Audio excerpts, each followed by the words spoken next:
No siambo pe mo ade mama me mamu nyina adwo me mo kwa bade wo Adom TV kase so ene ya wo nwumre nsam asie na braso 7 de bro sa Adom TV kase enwumre nsam ne doso ne obetie wo kase no mu bi enie baby ani circuit court ayese abronte wonya mfie dun wotwe akran fie nan wakwa akosese no na nei emra no ene ni ye de mu nsam no ebebremu enra na ye bomo amane osofo abo ahomache mpa ye wiewie kire nipa bi abo awrafi abonituo amene wato na nanmo nsia de okunani de ne nsem bi atodwa ye de bebrew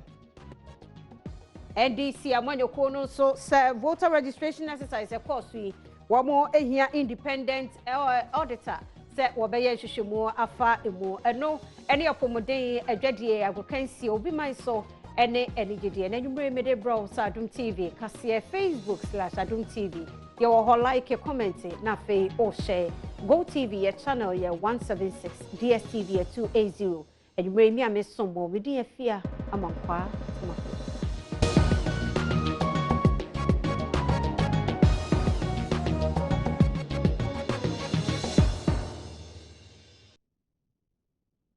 Amemu akwa bamfa mra Adom TV kase no so afei ene ye sha se fasida ma GTP no sa won na de fabric no amame na Liran collection so design ye nya brani entie study ensam ni chiremo ankasa etie baby ani circuit court ya his ana yawo owo ahene champon ete adwamo no ene die abrante wonya mfie dum wotweji a wage atomo sampa abofra mobonse emfie nan abayo akuma akora wa fefe na sese na se na se hono wage atum se wono ene eye yenti no emra no se de da pepepe ne ho ene omde ne beto Adom TV edeba his ana yawo owo ahene champon ena watena adwam ewo baby ani security court na wo share se abrante wonya mfie du wotwe ya wo kosese akoda kuma wonya mfie nan ewo da bi asem ya ewo soaman mensini ni mu ewo Western North Mantam mu no won konkoda efiase mfie du wotwe doctors report eda na di say akoda no esan said here abrante no SCC ni nti no sesei ama wonya wo hawa hudo bebre ewo nase ya ama sesei nante ekora ayeden ama akoda no Robert Akwasibuache ena ya akoda kuma yi papa na bra wonum edi asem ni wiye no odi nsem sei eto yamane boni anim runi na ba ya ne de anse ne judge no ohwe ya ne ye na odi ama no enti judge no na enim na juma enti me da judge na se ne ba ya ne yasom so judge ne kan se ne kra won ko bi kra nti ni asem bi e kan se on enim ne mra no eka enti ne judge ne bi ama ne bi ano e de yasom enti no o se da hala e ko na de se de me mo a me hia ne se akra no se ba ya mo ba bo ame na yeti de akra no ai dan akọ hospital mo atiefo mo ba bo ame ne manya sika de akra no ai dan akọ hospital manya hospital ibi tuma ya akra na enra enwumre kase ni mo ne ebo mo nka ye se osofo a wonya mfie aduanan ya wono ne hwe Jehovah Nisi asori ewo edwoso ewo asantemante mu no eso no ene nipa bonfo bi akonfie abo pani etuo ama wato na nanmo nsie do no ani fie wo Santasi anyinam eye new site ka ho bia menne humbo abehso manfo wo hono mo etimo okunani ye ne ne kunu Maxwell atakora nipa yi abonito ekuno no ose atentene ne enye adwuma ni ahimana chia Maxwell atakra abompa ye wi a ogina ne dan anim ebre ogina ho ne hu se emrantie mienu bi ebisa emmoa afi wona etipie no ni hu ya ne se wona trace wonso ajo mo nyema ena mani so bi ema ne tintie mu se akromfo abafie ho enti obi owo bia no emfa ne ho ensie akromfo ye ntie ne wo kan okoso edi won dwuma ekopem se ebre won sa won achi aba no ena wo mubuwura sofo yi edan mu a omkobo ne tuo ekum no tieti kromfo no na menu aba akon na o menchen ti o ye na dwen se me hu de ye so o ye na dwen se ko bi do no na kromfo no start so mo take do no take do no mbu me do no kra na ja gina chi pake ni ma se hangi achira ti den no mo tene na lady ba akon so bebi ni do no mo tene ko no so mas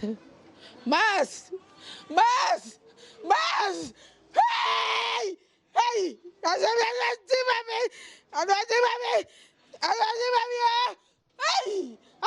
ebra wonku sofo ni wie no wosan akọ ne yeho ese wo kwakọ pesika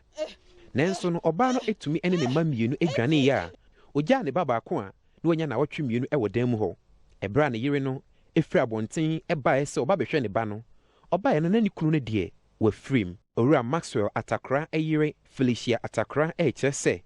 o patentene ne e wasem yi mu ama okunu ye get di ahwe ti mi aso mo omo ni sister ba ko extra ge wosoro omo wie ya no mu de mika ni ansa pan na me mu bedroom pan me te pan na no te kwasi a shoot no me te pay na obawura bedroom ho de na born say ebie e no say me vest card ba na si ka bai echo ese mi so na me ide meka na me pia bonten tim pia wa de valante mo na me kunu da ho a wo tim tina me manen so nketu amieni no mo jaja no so mo mi enko ene ide meka na epi ni kwashe ya kwashe mo lo baby mu wa se ho nti na satam no nkwa nti no obi a me bo obi apruma obi asem ye krofo nti ombie nkobo we apruma oso ombie nkobo we apruma no so ombie ne me nkra no kwashe da moto bi mo ho ena ye shawa na mse omo nsho na me ko fese kete no I will 2 weeks so mo ko na ya me ba me ko me ya du na mte se esu timi du oro na se wo hu awada eho kete pa ba ko na me hu ne ba ko de me hu no ba ko ni wura ho na ba ko nso wura bedum ho do obo ni to ne wura ho no no obo ni no do ka so nshutu no wura wo ka so nshutu na no pimpono no e ba me so bedum ho timi de me hu ne ka sa ni pie epi abantene na me nkura ni de meka ehia bi omo ko no na me sere omo hwehwe omo no ni mame police for hwehwe omo no ni mame omo wa me hia no amara no ni mame because me kura fe no be nyame adwuma wo na wa se fe wo be adwuma no afe no be adwuma no okunu ya mprempren wa firi mu yi ojama miensa e wachire ba kwanya mfihye du mfihye mienu ena na wotwe mienu ne nyina mu no efiri ro fie ho kire se wona etifie nyina ebedi nkomo afa kwan ya ombefa so abo mo ho ban afira kronfrohemfo ho impose bi babie a nokure ye krope sa enura no man to gate ni mu nti omu wura mu easy numre cause said any si by me tenant ni nyina bihia na gate no ebeto padlock atum no bi agene de ni amatama we de bebe fie eso na se wo maya untimi emewuram aposifo ekokko bi mprempram no kasei omakobia asem no esiye na onche se wona hyenhwehwemu ase obi de shiofro ya manfo de amanepoi efra santimantima inkrokum ase Adom TV kase na guswa o hwe na okọ Facebook/Adom TV ho like your comment na fe o share so fro nua no mehwe bi yento so na yemonwura yensam foforo mo na omanfo a womo efa Birim ensuo ne so wo eya atmoda Birim Central mensim wo poemantemu no enyina yie efise ensuo na wonfa so no bibie ne wa wonde bo won ho ban me kire life jacket no ebi yenkasa reho sembi ensinemum se BBC ewo ensuo no so bra wonam a wanhwe a ye arahudie ene bebe ya kwan mu yamane boni akwasi azo ekọ ho ne omanfo ibi akasa Omanfo wotwa Birim esukase a wo Akyem a wo Birim Central mensininim a wo apoyemantemu na sesei won kada adwamu sanse woni akade bi ebabo mo amwatwa sa nsue enipa beso ha ne akire na etukwan wo Birim esukase no so a wobetimi ahwere won kwan sanse won fa nhyehyeye bi anwu akwan mu a wode beboa se nsubonto a otena so edetwa nsuo no wobenya akade a ebabo won ho ban afiri nsuo no so woni Adom kase ama ne boni kwasi azo etwetwe nkomo na akuafo bi a otena nsubonto so detwa nsuo edeto Municipal Assembly nenim say ebeyanka womre won akade e friend life jacket ni bi se de beya wo betimi e de abo won kwa ho ban ya fensu so de epone se de ana ho kire nti we obi Adom no de pon abeto so kura epone ana mo anti nsuo ni yiri a ani yesuro pa yesuro ni traso no esi ye yam sisi apanti e besra ba se omre enu bi na yete so a na se BBC a ye ho ankwa kire. Oh well se ensuo ni yiri dia papa nyame se nka asem no kra ya na ehu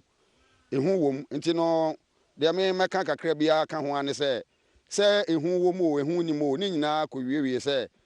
council for de omode abai ombo man life jacket ama se bibini a na yetimi ase before say won sabeka nipa no na say owo nsuo nani a onko fom na wetimi ase vu nipa no ti life jacket de nyame se nka no kra ye hia no wa ha pa Isa no manfo so an wo sunti Birim Central Municipal Assembly no ene mpanifo bi a wo Akyem ene de esubonto akese mienu ene akade ahodo a ye frɛ ne life jacket nso akwakoma wo mo se de be ya wo betimi de abo ho ban e wo nsuo no so wo de saa ne mayi ekomo mo ena opanyipa a woda Birim Central Municipal na no Victoria Du ade to adom kase anim se sika wo boabo no e wo mansininim ena wo de kɔtɔ saa kanu ene life jacket yi e ma akuafo se de be ya wo betimi de abo ho nkwa ho ban assembly no hu ne se de bonto ana da so no na asai ebe ya fi ne akire ni wa mako ho a ya ne assembly members ne assembly no hu ni se ehia eti bibia ye bia no eye ye IGF ye fa sa sika no ayenya no e mo abo ano ne enya bonto no enti ampara ebe sa bosumi mienu ntam ni ye di ho dwuma enne ba ko aye krado ena ye hunu ho sankyerani ba ko akaso egusu aye enti enya ba ko Alexander Kwesiakwa enso na ye onipa a wogina mudi ama NPP amanyoko no samarahye bedwani ewo Akyem Oda abato mpesua so no nso ede life jacket edu ekoka edunum a assembly no ato amomo ema ne ye aduonunum se de be ya wonso ebetimi de abon won ho ban odema wa mu wie ye no ne adom kase etwetwe nkomo ede nsema hodo bi etudwa enti ene nyame adaroma mpanimfo eye Akyem Oda citizens a meka ho de life jackets ni 15 ena me so me de edu a yato ya brandi ya de ba ma o manfo na wo mo a o mu twa nsuo no sabe kodo papa no mutim nanso bibia timisi enti utwa na so hye life jacket na atoye nkyem bi etowa na kyerɛ sɛ wanya uti adidim Free poye na yemra asante mantam no mu na enkroto ahodo bi a hye asokwa mansimu ewo eye asante mantam mu ba finie ensu efre ne nsupa wono enya bi na ne nyina no kwado no ye contractor wo ye wono ekwan atonsu kokontenase ene twa wo pipe mbesi ne enya de se ensuo hu nsam no ya yede ama wona wo fa bi kyerepatre ne yesre sonom ne ade de nsupa de wo nya bi nom wakosam one Adom TV eto aso beye enfemienu ni ana contract ni a wo ye atonsu esre so kwantempon pipe a ema amanfo won potem hansuo wo pai no beye enfemienu ni enya de o matimi aye pipe yi ede ama omo amanfo won potem ha ye ni bi atwetwe enkomo ensema hodo omde etu edwanie yenya bi ne ye de aye ye de adwale ne mpoko yenya bi so de aye aduan maduan no ba ebura na mesesa ebura samanfo hu se ye ebura nti mo na ama meto maduan yo enti mesra mu hu me mabo anya me nko o fa bi janse anyina ekọ fa bi tokotokro no mu nyina la yenya nsuo ye koko ba bi ebeko bia yenya nsuo ensa nti amaya de toni na e basa ye ko echi onu nsuo bi da ho no me ho na ye kwasisa bi untimi nom just all the paper form nko anti e ba asa na ma nsuo ho aye den pan Ghana Water Company ne nkrabata wa santemantam ha e de atodwa se enam hawa e ba ho nti no wo mo de polytank akosisi ho a eboa ma manfo enya nsuo e wo mpotem ho nanso emre ekodu ho no de ehu yeni polytank wo mra ba si dwa 2 places a ha say any has into could you imagine say wa ha say e betimi akono ho akwakobu nsuo ko ha obi so nko nsuo ma wa okonsuo tank mama wa no ade 15 cedis as 15 cedis na wa de na sun ska we de koto nsuo no na sun sa 15 cedis na wa ba beju nti could you imagine say me am yetre da ko menya san na me de sin akoto nsuo polytank e wo machi etoso emienu e wo fabi ekrom ha sei nanso amanfo wo ha ekirema enya de a polytank ensuo bia efirimu eba beye bosuminie ana Ghana Water for ede baye se ne bebo mo so anya nsuo nanso mo kirema wo mo bia wo mo ntehwe ne mom de obetia ne twio efise nsuo bia enimu polytank ye baye mo ye me fanse bebe 1 month pepepe ajai emba biem o mo de nsuo no kura bagum kura mpo a yentimi nnom mi gise de good toilet nko a ani ate se Kofi Jove kwanya wo ye yi eno pepepepepepepepepe say the free water we so say the free hu yanim nana awuku denchembo amane bonie Fabi Kumase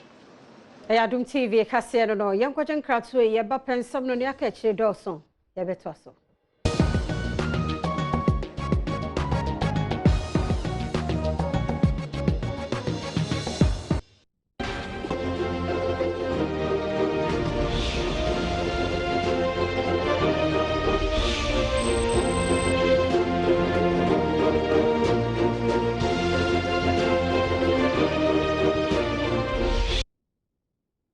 Yentwa kasiano so na memu akwa abado Adom TV kasiano so na ye kokromoti power ha ya election headquarters na abato ho nsem bia na ha na obedi kan hwe no na wate enso na national organizer de ma NPP amanyoko no ye same ewuko na enede wode nsem bia to fa NDC candidates kanema mpeni John Dramani Mahama ho a na so no plan bia ni wo sisi ya de manu ma o man Ghana nti ehu so ehia se Ghana for behwe no na won momu anto aba no ma NPP amanyoko no fi se de mampani dada Mahama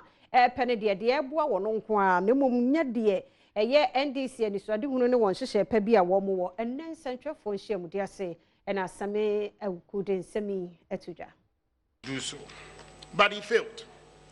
That is why he suffered the heaviest defeat in any election in Ghana's history,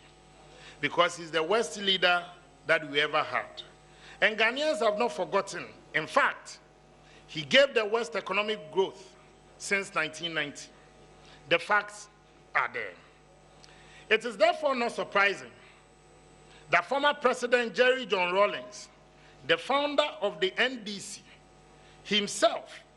the man who gave Mr. Mahama his only ministerial opportunities, says he did not vote for his own candidate in 2016. Not only that, he will not say if he will vote for this candidate in 2020. We all heard him on Asasi Radio last month. In fact, former President Rawlings believes that candidate Mahama's main target is 2024. Candidate Mahama himself let the cat out of the bag when in Savannah last week, he referred to 8 years of President Akufo-Addo as if 2020 is just a trial run for 2024 for him. The NDC must wake up to Mr. Mahama's plans. He does not mean well for the NDC, but that is their own house matter. If it were for the interest of the NDC, we are confident he could have also used his resources and money to support a winnable candidate for their future. But he chose to run on the strength of an abysmal record. Candidate Mahama is not interested in... Yegusoa Yawoko Kromoti Power Election Headquarters, Seneha, na Second Deputy Speaker, War Parliament, Yora Bagbin, na Ene voter registration exercise, see ya nano, Kwasia de Yano, one no se, Enimguase, Kwanya Electoral Commission Penfor share, ye, no. And yet, ne kwan so, and no near much watch what would be bringing them home, ye prebinum, and in there be a entrance and fatanti fee, and about ya battle commissano a home. It's a me on Adom TV. It was so. Alban Sumani Bagbin, ya we second deputy speaker of parliament. Edison semi to ja ewa bra wonom eda NDC amanyuko no wonom campaign team wa ewo bunu mantemu no edi. Wachire mu se edin chocho dwumadi a ebe wiye nansen no. Basabasayo ene menteme ho ase a eda ne ho adi wo mu no amma dwumadie no anwie asomdue mu sede nkesese eye. All these years, that is come from 1992, Ghana would have now been entrenching its democratic culture. You start from the primacy days, you go into democratic consolidation, then the last is the entrenchment of democracy. Unfortunately, the performance of the Electoral Commission has drawn the attention of all of us that there is still a lot to be done in this country. Johnson Asidun Ketia and a yetrofo penny Emma NDC amanyuko no na wachire mu se senka yade a vigilantism bill no ahyase eye adwuma anka basabasa yakodo a dedie e wodi ntoto dwumadie ni mu no anka emma ne sa na sese de nanado ne anti-vigilantism law no be ya adwuma ɛsɛ saa bere na nkayache Jombo adunum ne NPP mpanimfo nyinaa ɛfiri sɛ saa na mmara no kyerɛ me boa sɛ obi free party num kɔyɛ vigilantism na ekokum nipa ɛfa ne sɛ mo party mpanimfo no na makum saa nipa adenti na Freddy Blay num ne nam hɔ na yɛde vigilantism akum nipa mienu ɛwɔ registration ɛkyerɛ wo sɛ mmara no wɔn yɛ no na wɔn adwene sɛ yɛyɛ mmara no de target binom na nyɛ Ghanafoɔ nyinaa ɛne ɛyɛ mmara no Kwadwo Nyame Kyemaafo ɛna yɛ otutunani a wɔda abadwokuo aduanan baako a wɔnom ateɛ ɛwɔ bonomantam no ano na ɔno nso ɛde nsɛm sei atu dwa na campaign bia betimi akɔso yie no sɛ nya nipa bi etu omusi ombedi animu ɛno na nnɛ mohwɛ a yɛ NDC yɛ no wɔ Bono region ha sei asudi ɛda yɛ nifa ne sɛ yɛ nyina nim sɛ yɛwɔ constituency baako pɛ a yɛwɔ MP dumienu no emu baako ne yɛwɔ ti ade ɛda akoma so paa ne sɛ yɛbɛyɛ adwumaden na saa story na ɛda hɔ sɛ ne yɛtimi asesa no Yentwa so na shanon so say kokromoti power de mu na yewrai na NDC amanyoko ne say Electoral Commission edin a yetwetwe ni sesie no ehu behia se benya kwantakro auditor na afi waye emu enhwehwemu NDC amanyoko no susu se Electoral Commission penifo ba bi a ye NDC wo strongholds no ne ade etwe din no ahwa no wo maka wo mamia e wo ho nti onya kwantakro auditor bi ma ne hwehwemu a ebeboa wo Edin no almost say multiple registration need deduplication no. Ade ba konso ana isifo e kan ye nti e wo so mo twodin no. Omo pa kyerese kane no edin na ye tro ne fidie na ye de tro no na enko animu. Enti omo de fidie foforo ba wo bakra na se wanim ye fidie ni timi chi wani. Enti enya possible se obi betimi atwo ne di mienu. Na fe ye tro din wie ya osi nipa bebre atro mudin ebinom ye nkwala ebinom so ye foreigners e be dey no hu se we or ye foreigner a won check in the passport the ID card and the birth certificate so na mo na mo se birth certificate na yetime fan check ade ebiom enti foreigner no e ba ne say client ben so na isi be fa so a obehu se we ye foreigner na te say akoye say ahwe ni yi a on be fa kwan bi so na omo yi ebinom a sebio omo hwa omo nom NPP party no na akoye ayi bebia ho no enti eno de ye ni da ho pa ye hwe eno nti na ye pese sebe yi a ankayema independent audit of the entire register because what says sikapudo say now they are true din who true din ni wie a edin a wo se kane no who true din because edin ni bloated afa who true wie a wo san say you bloated foreigners na wo so enti na ye koya na se baaye eno nti na ye hia independent audit of the entire system now ka so ye duplication a nipa kra wo se wakwa true din no okotro ne wa hefa ne ID card wa he ne photograph wa hefa baby otro no ni nyina e wo se daddy e ma ye nyina ehu enye se mo kwa kwahye kokomu na mo yi edin bi afrim se de amo amope na mo wi amo ba be ka se mo di duplicate eno de ye tie ase a enye yie se musuban ne mo ne yo nyina no e kire se mo na mo percent kedintro no e favor ebinom na eja ebinom nso Yentwa so manhina wo pusupu traditional area won Kwanta South eye oti mantam ne mo na akra jambura ya wo toso mienu se Ghanafoɔ abanmo santo emma adodanko akufuado fi se na adwuma so ni papa so oti mantam ne ba ye nche na so bra ho behwe se de mpuntunwuma fa ne ntoma pa e de fra Omanhene a wo pusupu traditional area na akra jambura wo toso mienu e de tudwa se Ghana aban eti oti mantam enche ye de nanso wonoma ye mpuntudwuma bebre wo honom a eboa ama enipa tempotem honom no wonoma abrabo etimi akonkan enu nti ehu behia se nipa ewo oti mantam ebeto aba ede ama omanpanyin adodanko akufuado ene onipa wo hwe animu kwan se obetimi akọ emrahye bedwafie Sherifa sekire ewo December abato onimu ya eno ebeye wonom aseda wode ma aban no nipa ya de osayi ubanso afro duapa ye piano na aseda ye de be ma omanpanyin na nado ene ye parliamentary candidate honorable Sherifa say yeso ye beto aba na ma no na ya piano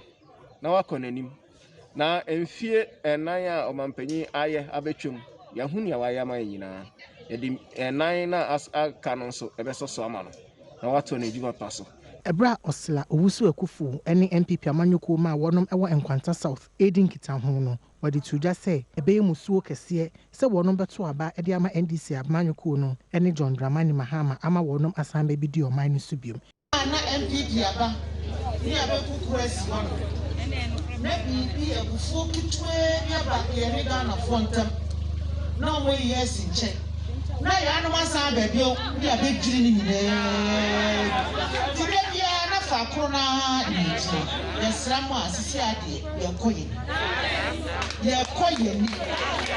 No man, woman in court, Regional Chairman NPP amanyuko no ewo ti mantem Evansi Oda pa enso editu da say esan impumtu ahodo a aba wono mantem ho no monenti no wono mbeyire won ho na wanya emrahye bedwa akunya ne bebre e de ama NPP amanyuko no ewo utimantem ma yesela usu aba o se oba women's workshop wa hanam ohun se ya kwanye MPP no so no NDC ade ye to aba boa woni oti is an extension of voter review ye to aba temi MPP dinto na so eba development masa aboye to say the Johnson abo akoko this time around oti has come to stay the ebedana na was parliamentary candidates ni nyina ye de omo ko parliament na mpuntu yuma abaye dey aba otiman eno ena me no e what ye dwen obrempo Mien komra na yeba be hwe study apomuden adwadie Agokansie obi man so ne anigide mu nsam no ete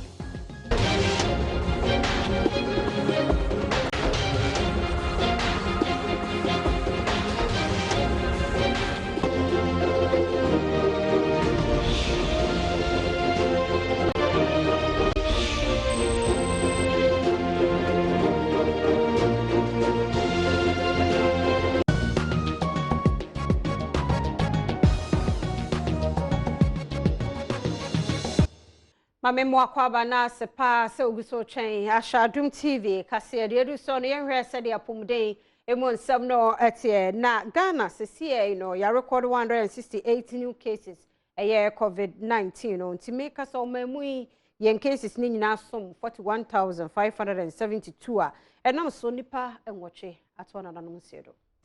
Enipa oha ene aduosi anwotwe ena enya COVID-19 yade ni bi ewo Ghana mamu ayede enipa dodo a enya COVID-19 yade no ewo mamu ekọ empemaduanan baako ahanum ne aduoso mienu Ghana Health Service ene de kwoto wa befo ntentan kase se enipa dodo wo free won be se kita won sabosome de toso aduonu nkono kosi osanabosome de toso nso ehun hwehwemu ena wode betu dwa osanabosome de toso nwotwe no wona asese enya COVID-19 yade ni bi wo Ghana mamu a won to won eye empemienu ene aduonu nkono na wona won wato won so eye Mpemaduasa kono ahasa ene aduonu eno nkoda nchen enipa nwotwe ena enam so wato no nanom wonsie do na watwe mu a ede wona ahwere won kwa ewo COVID-19 yade no ho akopie ahanu ene aduonu miensa wona enya COVID-19 yade ni bi ewo nkramantem mu eye mpemaduonu ahanso ne aduanan kono asante mantem ye mpemdu ahamiensa ene aduokuno miensa atoye mantem ye mpemienu ahanwotwe ene dunwotwe epoye mantem mu eye mpembaako ahankro ne aduosu mienu mfimfi mantem ye mpembaako ahanso ne aduanan kono bunapo ye mantemu eye ahansia ne aduonwotwe nkono framantemu eye ahansia ne aduonu nsia atoye tifi mantemu eye ahanum ne aduosia nwotwe etifi do mantemu eye ahanan ne aduonum nan bunu mantemu eye ahanan ne aduasa nkono ahafo mantemu eye ahanan ne aduonu nwotwe etifi pe mantemu ye ahanu ne aduonwotwe mienu oti mantemu eye ahanu ne dubaako etifi atoye mantemu eye aduonwotwe nwotwe ena savana mantemu eye aduosia mienu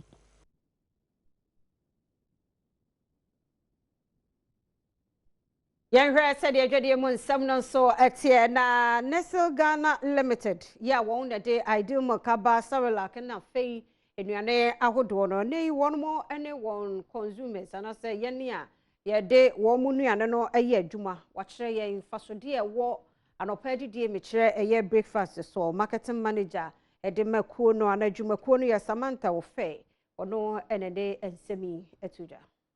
I would say try your best not to skip it. Nestle Ghana Limited ene ye enuane a yedie bi te se milk, Cerelac ene afoforo bi aka ne nei oye dwumadie bi a wode kyerɛkyerɛ one edi wanuane wo senti e wo se osori anopa odidi a friend breakfast no. Opanyipa wo hwedwade hu nsam so wo Nestle Ghana ene Samantha Ofe no kasa wo dwumadie na se ene odi tu dwa se esa ne nuane no bebre wo nuane nimti esese omanfoma anopa aduane e friend breakfast no enwu yi omo pa se de be ya wo benya ahoden. I would say try your best not to skip it. You know, through our research, and this is one of the, if you were here earlier on, you would hear a lot of people say that they didn't have breakfast today. It's very important. Actually, they say it's the most important meal of the day to fuel you for the day. So I would just encourage Ghanaians, eat breakfast and make sure it's nutritious. Afi wasadi to just say, "Oye san chiri se de be odi be bo wona edi wonuane abaso se wona wa ye adwuma emfe aduosia mensani." So today we did a consumer forum,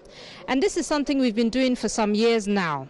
And the idea is that we want to reward our consumers and say thank you to them because we've been operating in Ghana for 63 years. So we know that's not a short time, which means that we are a trusted brand. It's also an opportunity we use to educate our consumers on we have different themes. Today the theme was about the importance of breakfast and iron.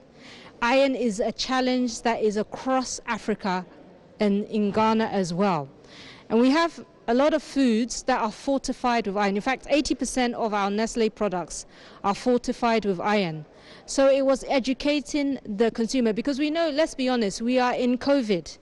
And everybody's mind is on COVID and how they can protect themselves. And we are saying that whilst doing that is so important. That's why we've had this forum.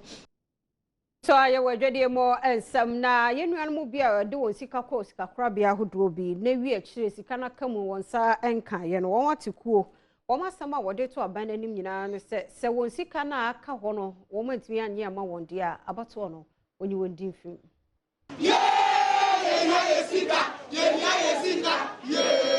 Ankrankra omude omusika ekoto sika krabia hodo a agu ewo mami ha sei no ene dai atentesi kokko e de akire Ghana ban omo nsem nyina ne se ekwan ya Ghana ban anafei adwumaku a ya hye ne se wontu omusika emomo no e de omo efaso no womani anyi ho twetwerefo e de ma coalition of affected savings and loans customers ayo owura Ezekiel ano akabo wode atudwa se animanim ya no womo hwe se aban ne de omusika be momo ansampo na yato aba e wo mfimpimienu ani aduonim aba ba mu afe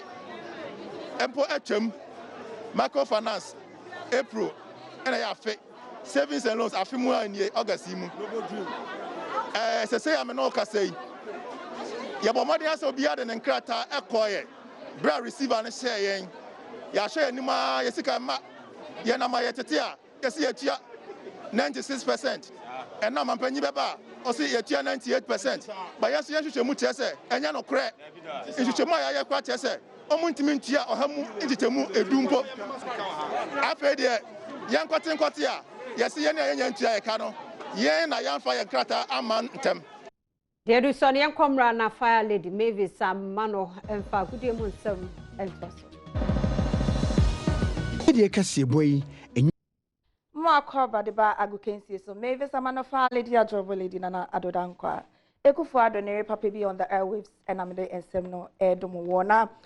ubepie mu dia na Black Maidens head coach Baba Nuhu watonsa e de afre 30 players senyame adoma echina womo nhye eye campaign ase ahead of womo qualifiers womo ebebo ene Nigeria sa ena training ya ne dia de Baba Nuhu atonsa frɛ womo se ahosese mapa na womo hwɛ animu no womo fa womo ni kyerɛ Cape Coast na womo kɔbɔ womo ho adwa Black Maidens maya yi hwɛ animu se bosome October ne November mu no womo de ade ho yi mu akansie bi de ba rentam so na 17 Women's World Cup abeto dwa afia ebesi mu no omode omani a kyerɛ se bi na wobɛka ne yepa kan ya omusie twato ansa na yade ekodi ewo corona yi be ha adwene no omo kyerɛ Liberia man no twa omo ka du ya omo ntumi ante eno nam santi oso omo ko sesi omo ho na akansi kese de omo ni mu no omo atentre omo apoma gina group amaso ate omo Ghana nim Ghana Football Association bomodin say won be boa grassroots football na eneyi won say won develop won pa ama won 6,000 balls yenkotie emu ensem GFA Executive Council no agye atomu atwetwe dua sinkrata so a America sika $100,000 no omo ti ato boss a ne dodo obeye empimsia se na ebeya emofra nkuma yetete wo mo no akoso totin o my Ghana mu na ne dai na tibere kese ede ma GF kuo no wo wura ne tin de ketokraku wokosra Greater Accra Regional Football Association na wode nsem we atudwa wo kire se the executive council no ye no nani asopa nti wo hwe ni so matete nkwada ahodo no ne da kwama bia no o magire mo di agro ede amomai Ghana. I would say kudos to the leadership led by Kaka, supported by the right, on the quantum of energy and effort we are putting in place just to ensure that football is delivered in the best possible way. Accra House of Folk CEO Ralph Frederick Moore edi ato Adom TV nim say womo any assistant coach die na so answer na season no be hye no na womo etimi appoint bi. Every January busumi ya House of Folk boboku e power dododum so no na meye trene emfama boboku ye nyi obi anka no ho a no beboa no se na be de akiri eno nam so e na chitafo ye ka omadwene de kire mpanimfo a omo boboku yi ene di abebomu ni se nipa kro no beboa owura ne tiade adododum no mpanimfo agina tumu a omo toto na no na CEO edema boboku no Frederick Moore se trene abedi akire ye ono beboa adododum no omo bepa no ntoma ansa na next season no Akyem na hyase o my Ghana mu ha. Soon. Yes, still. We've got people in the pipeline that we are reviewing. We'll be a put to offer applications and answer more and more knows it through Namapu. You know, I don't know of any club that put an advert in the papers for a coach, but the way we did it, we outsource it to a number of key people. We got a number of names. We brought it down. We've now got to the short list, and we are going to conclude very soon. Before the league starts, there will be an assistant coach. Channel so say commentary mu hrampa e koso asempa 94.7 Atletico Madrid and Leipzig and the so konakoti commentary ni bi asida enkoma mesemfo penyi pa Martha and Sergio Manuchomi international producer Sally Baby so wo ho and Lizzie fireman's baby girl one more and Thomas Mr. Dodo no mo and a boy mechido Monday sem ne brew oba so no ho fefo if ya amankwa tamaklo Mrs. Ede aka no eto aso ama if ansa nka fidie.